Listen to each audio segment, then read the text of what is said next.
She found him in the dark, face down in the mud of a battlefield that had finished deciding its winners and was now simply done. Silent. The specific silence of a place where a great deal of noise used to be and isn't anymore. She was not supposed to be there. Rogue healers were not supposed to be anywhere near Iron Mark military engagements. The Alpha King's standing order was clear. Unauthorized pack healers operating in contested territory were to be detained on sight. It was the kind of law written by people who'd never watched someone bleed out for want of a healer within reach. She had watched that happen once. She didn't watch it anymore. She found him by sound, not his voice. He wasn't conscious enough for that. By the specific, labored quality of breathing that meant the body was doing everything it could, and losing. She knelt beside him in the mud. He was large, armored. The armor was destroyed in ways that told a clear story about the end of the battle and what it had cost him. His face was turned to one side, dark-haired, strong-lined, a face built for command even unconscious in the dark. She did not look at his face. She looked at the wound in his side and understood with the precise clinical clarity of someone who had been doing this work for 7 years what it meant. He had perhaps 20 minutes. She had the capacity to give him back more than that. The cost was one she understood. She placed her hands on the wound. She did not know his name. She did not know that the iron wolf seal at his throat, half buried in mud, barely visible, was the mark of the Ashvale bloodline. She did not know that she was kneeling in the mud, pouring the last of her light into the most powerful alpha in 7 territories. The man who had signed the order that made her kind illegal. The man who had been hunting her for 2 years. She only knew he was dying, and she could not watch that happen. So she began. Sarah had been a rogue healer for 2 years, 3 months, and 11 days. She knew the count because she had been keeping it the way people keep counts when something has been taken from them, and the number is the only way to hold the shape of the loss. Before that, 7 years as a certified pack healer in the Greywood settlement, training from her mother who had trained from hers. A lineage of women who had carried the healing gift in their bloodline the way others carried eye color or height. The healing gift was rare. It was also, in the current political climate, dangerous. 2.5 years ago, the Alpha King of Ironmark had issued a regulatory decree. All pack healers were required to register with the Central Medical Authority, submit to formal training review, and operate only within approved zones under certified supervision.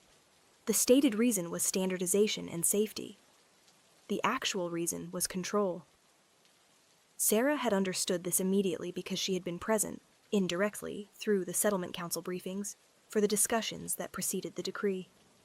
The Ironmark Medical Authority was run by Lord Cavis, a beta physician with considerable political ambition and a deep personal conviction that the instinctive healing gifts carried by unregistered Omegas were unreliable, unsafe, and, Sarah had heard him say this once, at a council dinner she'd been serving at rather than attending, a persistent embarrassment to modern pack medicine.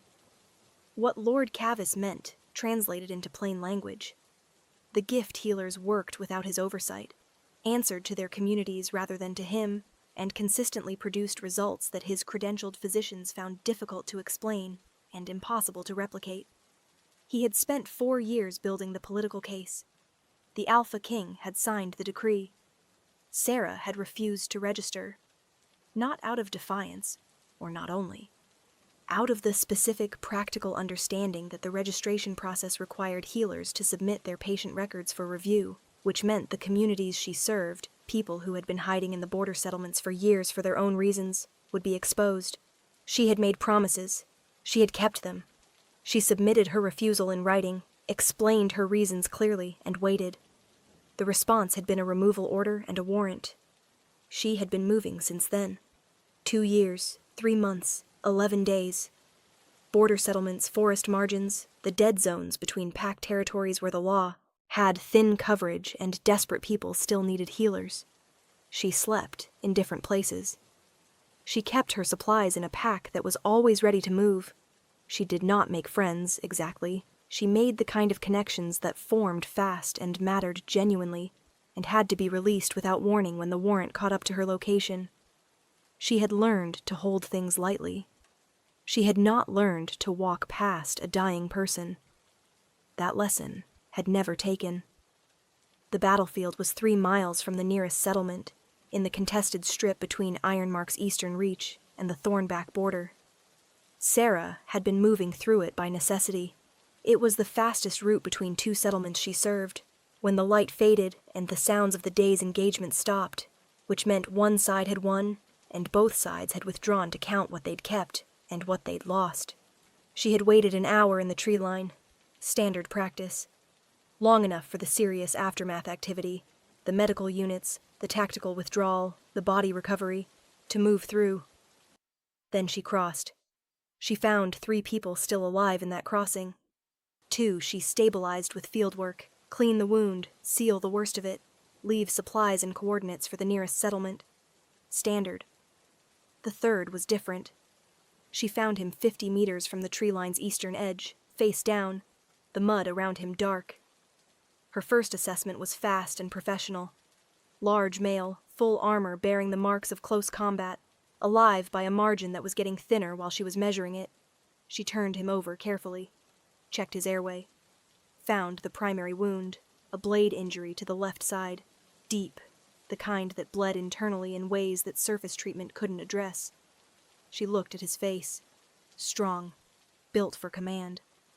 The jaw of someone who had spent a lifetime being certain. Dark lashes against pale skin. He was, she noted distantly, extraordinarily handsome in the specific way of alpha bloodlines, the biological reality of dominant genetics, expressing itself even unconscious in the mud. She looked at the wound. 20 minutes. Maybe less now. She checked her supply pack. She had enough for field stabilization, not this. Not the kind of internal damage that required gifts rather than instruments. She checked herself. She had been running for 2 years. She had healed 3 people tonight already. She was not at the edge of her reserves. She was past it, in the specific territory that her mother had described as the place you go for emergencies and come back from slowly. She could stabilize 1 more. A real stabilization. The kind that cost. She would need 3 days to recover. Maybe 4. She would need to stay still somewhere safe, which was a thing she had not done in 2 years. She looked at the wound. 20 minutes. She placed her hands on his chest. The healing gift worked differently for everyone who had it. For Sarah's mother, it had been warmth, a spreading heat that moved from her palms into the patient, the way sunlight moved across a cold floor. Visible sometimes, a faint gold at the edges of her hands. For Sarah, it was light. Literally, physically visible light, soft blue-white at the center of her palms when she opened the gift fully, spreading into the wound site as she worked. Her mother had thought it beautiful. Sarah had spent 2 years thinking of it as a liability. Too visible, too distinctive, too difficult to conceal when concealment was survival. She opened it now without hesitation. The light spread from her hands into the wound, and she felt the specific, familiar sensation of connection, the moment when the gift bridged the gap between her reserves and the patient's need, and the transfer began. She had described it once to a patient who asked as, "Imagine someone opening a door you've been leaning against. The pressure changes. You feel what's moving through you." She felt it now. She also felt how much was moving. The wound was worse than the surface indicated. The blade had done complex damage, not just tissue, something deeper, structural, the kind of harm that in a normal patient would mean slow decline over days. In someone with alpha bloodline strength, it would have meant hours instead of days. Either way, without this, without her hands in the dark doing this work, it was a death sentence written in the language of biology. She poured. She felt her own reserves dropping, not painfully, not yet. The gift didn't hurt until you got close to the bottom. Just a steady, measurable decrease, like water draining from a vessel. She was aware of it the way she was always aware of it, monitoring automatically, the professional habit of someone who had learned that losing track of her own levels put both her and her patients at risk. She was at 40%, then 30. She monitored the wound. The internal damage was closing. Slowly, the way serious damage always closed, the body doing the actual repair while the gift gave it what it needed to do so. His breathing was changing, becoming less labored. The specific crisis quality leaving it. 20%. She should stop here. Should seal the wound to the point where his own alpha healing could take over, pull back, let the gift rest. She knew that. She had known patients to survive on less than this. His bloodline strength would compensate for incomplete healing if she stopped now with good field dressing and a stable position. She should stop. His breathing hitched. Something in the damage she hadn't found yet, a secondary consequence of the blade angle. She understood it immediately as it registered in the connection between her hands and the wound, and his heart rhythm stuttered. Once, she did not stop. She went deeper. 10%. 5. She felt the bottom of herself the way you feel the end of a held breath, not gradually but suddenly, the awareness that there is nothing left to spend, that she had crossed from recovery in 3 to 4 days to recovery in considerably longer, if at all, that she was operating on the last of what she had, and the gift was drawing on something below reserves, something structural, something she had never gone this far before. She felt his heart beat. Steady, strong. The heart of an alpha bloodline, powerful, even damaged, and now it was beating the way it was supposed to. The rhythm settling into itself, the body's massive natural healing beginning to activate properly with the crisis-level damage addressed. She felt him breathe. Full. Real. The breathing of someone whose lungs were working the way lungs were meant to work. She pulled her hands back. The light faded. She sat in the dark beside him and felt the world do something complicated, tipping slightly. The way it tipped when she'd gone further than she should have. The physical reality of empty reserves asserting itself. She breathed, slowly, deliberately, took inventory. She was not in danger. Not quite. She had enough left to keep herself functional for the next several hours, to get somewhere she could rest. She would be useless for healing work for a week, minimum. She would be herself, functional, walking, able to think. But everything beyond that was depleted. She had known this before she started. She had started anyway. She looked at him, breathing deeply now, color returning to his face even in the dark. The alpha healing doing its work with the reserves she'd given it to work from. She should leave. She should absolutely leave. It was the practical decision, the correct decision, the decision that had kept her alive and free for 2 years. He would wake on his own. He would be found by his unit. He was, clearly, someone whose unit would come back for him. She should leave. She started gathering her supplies. And then she saw it. Half buried in the mud at his collar. The iron wolf seal, cleaned slightly by the rain that had started while she was working. She had seen that seal in 2 places in the last 2 years. On the warrant that made her existence illegal, and on the decree that had started all of this. The Ashvale bloodline mark. She stared at it. Stared at the face of the man whose heart she had just spent herself to restart. And understood. She did not run. That surprised her afterward. The absence of the running instinct, which had been so reliable for 2 years. She sat in the mud beside the Alpha King of Ironmark, with his bloodline seal in her hand, and felt something that was not fear and not fury, but something between them. A strange, complicated stillness. She had just saved the man who had made her life illegal. The man who had signed the decree on Lord Cavis's recommendation. Without, she was now absolutely certain, ever actually speaking to a rogue healer. Without ever asking why someone might refuse registration rather than comply. Without considering that there might be reasons she hadn't been given room to explain. She had spent 2 years running from his warrant. She had just given him back his life. She set the seal down, looked at the wound site, healed, clean, the skin closed. She had done good work. Even depleted, even desperate, she had done the work correctly. She thought about leaving the seal where he would see it, about leaving some indication of what had happened, about writing a note, which was an absurd idea under the circumstances. She thought about how he would wake up. He would feel the healing. Alpha bloodlines always felt it. The specific quality of gift healing was different from natural recovery, perceptible to those with the sensitivity to notice. He would know someone had worked on him. He would not know who. She stood. Her legs were less reliable than usual, expected, given the state of her reserves. She steadied herself against the thought of the nearest safe place, 3 miles west, a border settlement contact who would ask no questions and provide a bed. She looked at him one more time. "Don't sign things you haven't thought through," she said to the unconscious Alpha King of Ironmark. Then she walked into the dark.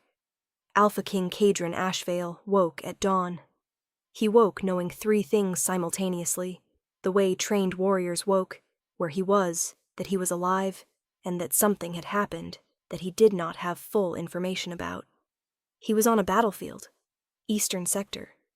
The engagement had ended. He remembered the end, remembered the blade, remembered his unit being pushed back, and the specific bad moment when he understood that the next few minutes were going to be decided by things he had very little control over. He was alive. He assessed himself with the clinical efficiency of someone who had woken in worse places than this. The wound in his side, sealed, cleanly. Not field-dressed, not his own bloodline recovery, which he could identify precisely after 34 years of living in an alpha body. Something else. Something that had addressed internal damage he was quite certain he had sustained. Someone had healed him. He sat up slowly, looked at the ground around him. The mud near his left side was disturbed, the specific pattern of someone kneeling. Smaller impressions than a soldier's boots. Careful, light, the marks of someone who had moved quietly and deliberately. And at the heel of the left knee impression, the faint remnant of light. Blue-white, barely visible in the dawn, the kind of phosphorescent trace that gift healing left in certain atmospheric conditions. He had seen it twice in his life. Once in his childhood, when a healer had worked on his mother after a riding accident. Once in the Eastern campaigns, when a battlefield healer, registered, certified, had pulled a lieutenant from the edge. This trace was fainter than those, more depleted, the mark of someone who had used more than they had. He looked at the trace for a long time. Then he looked at the tree line, at the direction the tracks led. Then he sat in the mud and let himself breathe, fully, deeply, the breathing of someone whose lungs were working correctly when they should not be, and thought about what it meant that someone had done this for him. He found in his left hand something he had not put there, his bloodline seal, cleaned of mud, placed deliberately, not as a message, as an acknowledgement. "I know who you are. I helped you anyway." He did not tell his officers what had happened. He said he had survived on bloodline recovery and field instinct, which they accepted because Alpha Kings survived on such things, and because the alternative explanation required a framework none of them were ready to engage with at dawn on a cold battlefield. He told one person. Commander Rin, the one officer he trusted beyond politics, beyond protocol, beyond the specific game of information management that ruling required. "A rogue healer," Rin said when Kadron had finished. "Gift healing, not registered. The trace pattern is distinctive." Kadron. Rin used his name. He only did that when it mattered. "The warrant." "I know." "She healed you. Knowing who you were, she found the seal, she cleaned the seal and put it in your hand. She knew." "I know." "And she healed you anyway." Kadron looked at the bloodline seal in his hand, had been looking at it intermittently for the 2 hours since he'd woken. "Find her," he said. "To arrest her? To bring her to me, safely, without the warrant. I want to talk to her." Rin studied him for a moment. "You know Lord Cavis will. Lord Cavis, Cadron said, wrote the decree. I signed it. If I signed something without adequate information, that's my error to correct. And if she doesn't want to be found? Cadron thought about the trace in the mud. The careful, deliberate marks of someone who had knelt and worked in the dark for how long? Long enough, given what she'd spent. Long enough that she'd known exactly what it was costing, and had done it anyway. Tell her, he said, that the man she saved wants to understand why, and that she will not be harmed. People with warrants on them don't tend to take that on faith. No, Cadron said. They don't. He looked at the seal. Tell her I found the seal. Tell her I understand what it means that she left it. And tell her... He stopped, found the words. Tell her I'm asking, not ordering. Asking. It took Rin 4 days. Sarah spent those 4 days at the border settlement contact's home in the specific misery of severe gift depletion. Not dangerous, not anymore. She'd been right about the margin. But unpleasant in the thorough way of a body demanding it be given time to rebuild what it had spent. She slept. A great deal. Ate when she could manage it. Sat in the window when sitting was all she had energy for. She thought about the seal. She had not planned to leave it. The decision had happened as she was standing, somewhere between the moment she understood who he was and the moment she walked away, and it was the kind of decision that came from somewhere below conscious thought, the part of her that had spent 2 years wanting to explain herself to someone, with the power to hear it, and had never had the chance. I know who you are. I helped you anyway. She was not sure what she had intended by it. Something honest. Something that said, this is what we do. Those of us you made illegal. We help anyway, even when it costs us. Even when the person we're helping is the one who signed the order. She was on the 3rd day, mostly herself again, though still slower than usual, when the knock came. Not a guard's knock.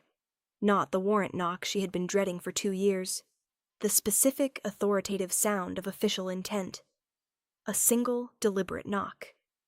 The knock of someone trying to sound non-threatening and succeeding. She answered it. The man at the door was in plain traveling clothes, no visible weapons, though she suspected that was strategic rather than actual. He was pack military in his bearing in a way that couldn't be disguised by civilian clothing. My name is Rin, he said. I serve the Alpha King. He sent me to find you. I know, she said. He would. He said to tell you he found the seal. She looked at him. I assumed.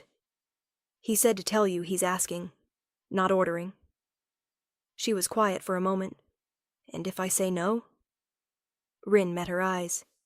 Then I go back and tell him you said no, and he'll have to live with the fact that the person who saved his life doesn't trust him enough to speak with him, which is its own kind of information. She almost smiled. Almost. He's intelligent, she said. Fairly, Rin agreed. She looked at her pack. 3 more days before she'd be fully herself. She could do this now, depleted, or she could make him wait and gather herself and come from a position of full strength. She thought about what he had woken up to, what he had understood, holding the seal in his hand. She thought about spending her life running.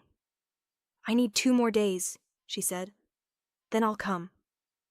Rin blinked. He had not expected that. You're agreeing?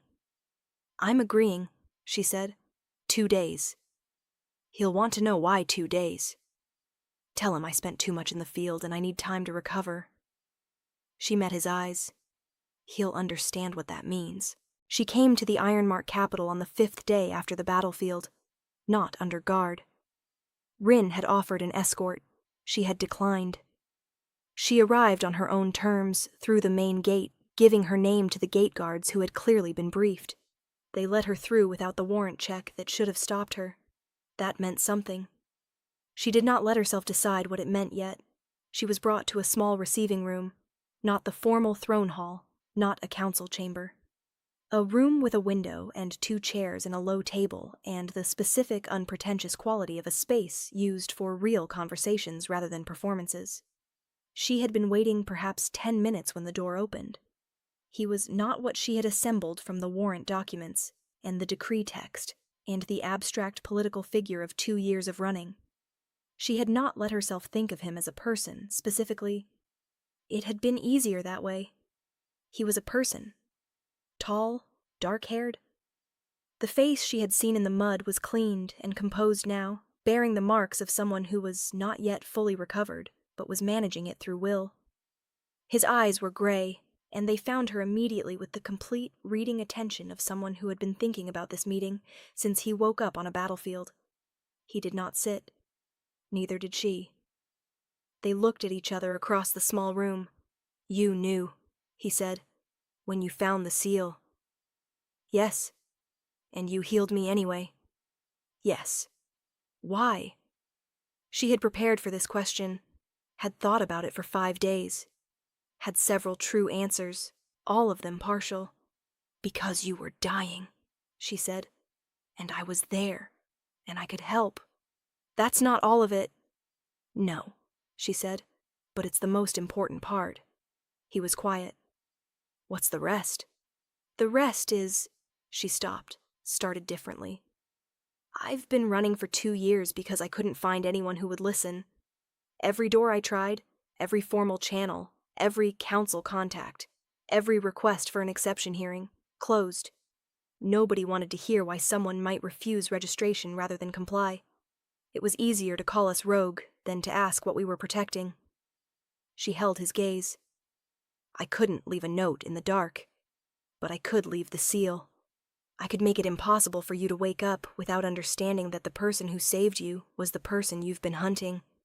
That felt—" She paused.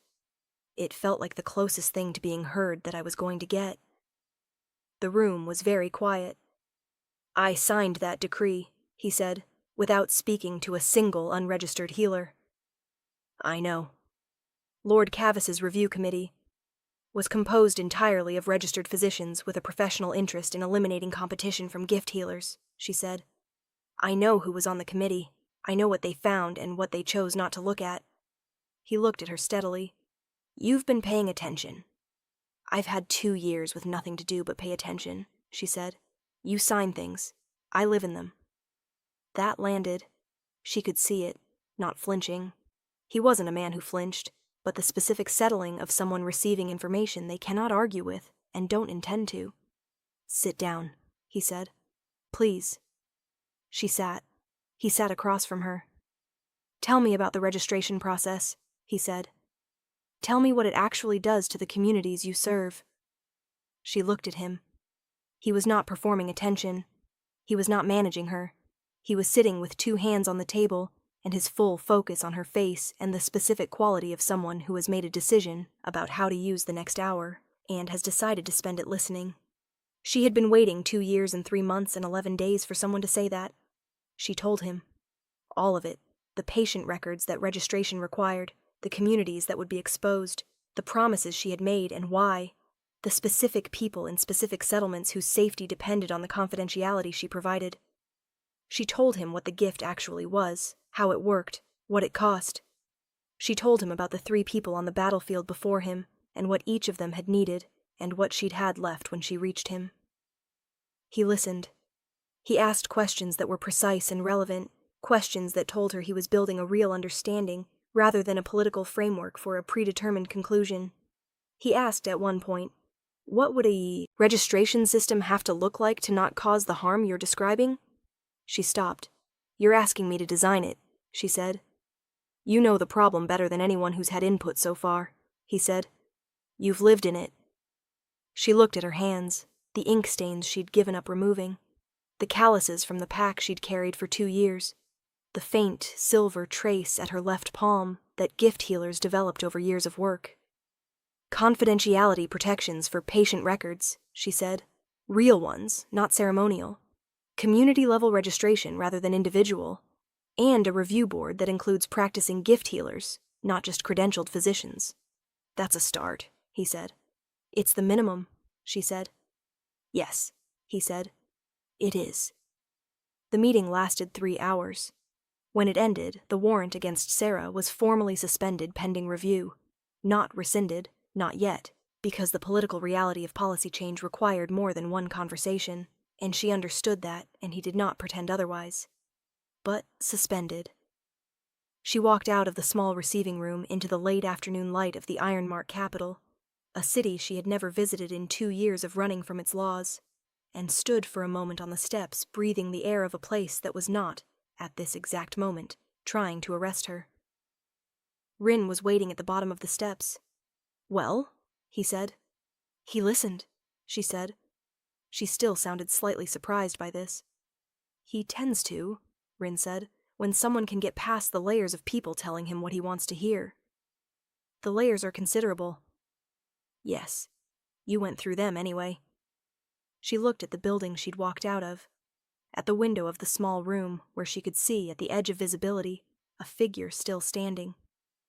"He's going to face significant opposition," she said. "Cavis's faction, the registered physician community. Half the council lords have financial interests in the current system." "I know," Rin said. "This isn't over." "No. And I'm still—" She stopped. "I'm still what I am. Rogue healer, no credentials, warrant suspended but not gone." "For now," Rin said. "Things change." She looked at him. "You're very calm about all of this." "I've known him a long time," Rin said. "When he makes a decision, he makes it completely. And he decided something today." "What?" "That he'd been wrong," Rin said simply. "That's a specific kind of decision. Harder than most. Some people can't make it at all." She was quiet. She thought about the 3 hours, about questions asked and actually listened to, about the careful, precise way he'd said, "You've been living in it," not as sympathy, as acknowledgement, as the thing it was. True. She thought about kneeling in the mud with her hands on a wound she couldn't walk past. She had not known who he was. She had not known it would lead to this. She had only known she could not watch someone die when she had the capacity to help. That had been the whole of it. And this, the warrant suspended, the conversation real, the policy review beginning, the slow, difficult work of changing something broken. This had followed. Not because she had planned it. Because she had done the thing she could do, and something larger had moved in response. She picked up her pack. "I have settlements to visit," she said. "People who need to know the warrant status has changed." "He'll want to speak with you again," Rin said, "when the policy review begins." "I'll be available," she said. "Tell him," she paused, found the words. "Tell him I'm glad he woke up." Rin almost smiled. "I'll tell him." She walked through the capital toward the east gate with her pack on her shoulder and the late light long behind her, and the specific feeling, unfamiliar, requiring careful handling, the kind of thing that could be broken by examining it too closely too soon, of something that had been very tight beginning to ease. She thought about the seal, cleaned of mud, placed in his hand. "I know who you are. I helped you anyway." She had meant it as a message. She had not expected it to be received. She had not expected him to wake up and sit in the mud, thinking about it. She had not expected a knock on a door that sounded non-threatening, and was. She had not expected any of this. She walked east, and somewhere in the building behind her, the Alpha King of Ironmark stood at a window watching the direction she had gone, with the specific expression of a man who has just understood something important about the distinction between signing a thing and knowing what you've signed. The silver trace from her gift healing was still faintly visible on his skin in low light. He suspected it would be for some time. He did not mind. She found him in the dark. She did not know his name. She did not know his seal. She only knew he was dying, and she could help. That was the whole of it. And everything that followed, the warrant suspended, the policy reviewed, the slow, difficult, necessary work of fixing what was broken. The window he stood at, watching her go. All of it followed from that. From a woman who could not walk past a dying person. From hands placed on a wound in the dark.